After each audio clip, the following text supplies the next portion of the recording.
Chancellor, ladies and gentlemen, it's a real pleasure to be here this evening and to meet you all. Round about 75% of our globe is covered in the oceans. About 50% of the oceans are deep oceans, and we actually know about an equivalent of about 2 full football pitches of that area in any detail at all. That gives you an impression of just how little we know about a major part of our planet. And in addition to that, about 5/6 of Scotland is actually ocean. So what we do at St Andrews is try to look at the oceans from a Scottish point of view in a global context. And what I want to do is just give you a little bit of an idea of how we project that to our students and through our research to the rest of the world from St Andrews. So we're researching the oceans from St Andrews. This has actually come as a result of St Andrews coming rather late to ocean science. It was as late as 1884 that St Andrews actually took up ocean science with a professor called William Mackintosh. And William Mackintosh brought to St Andrews an idea that was really quite unique at that time, and that's that humans can actually affect the oceans. And he did that through his research, actually basically in the Firth of Forth, looking at the effects of fisheries on the oceans.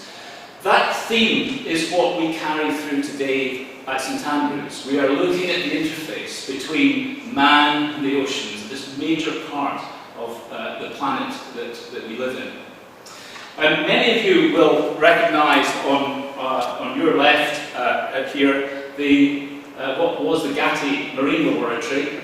It's a 19th century building. It was built in 1896 and we still occupy it today.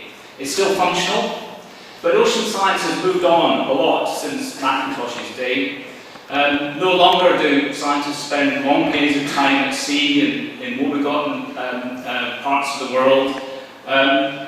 Most of the time we spend actually in our laboratories these days because we're working on molecular science, and also we're working on what's called remote sensing.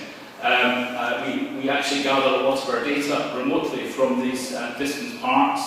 And I want to show you a little bit about some of the data that we actually gather in my own area of marine science.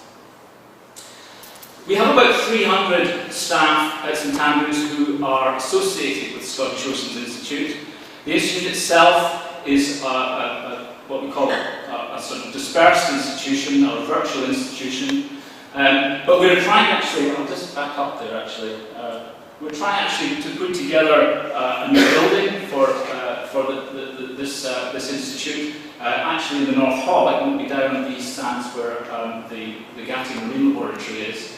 And this building will be a state-of-the-art facility to allow scientists to do the molecular biology and the remote sensing in a way that is completely competitive on a world stage. But as part of that process, we're also assimilating other activities, and I just want to illustrate something that has just been announced, which is a collaboration we're putting together with the University of London to operate the Millport Marine Station on the west coast of Scotland. This gives us another string to our bow. We then get access to research vessels and scientific diving, and we can give our students a whole new set of experiences as a result of that. We're able to build on this and the current activities where we take students to places like Iceland. We had one field course in the Antarctic last year and another one in Australia. This is an important part of our development because we are actually competing with some of the big American institutions for students, and we have to be able to supply very high quality student experiences. So we can actually send students to sea now and train them in those activities. But I want to turn now to some of the research that we do, and I'm going to illustrate this by my own research, which is in marine mammals.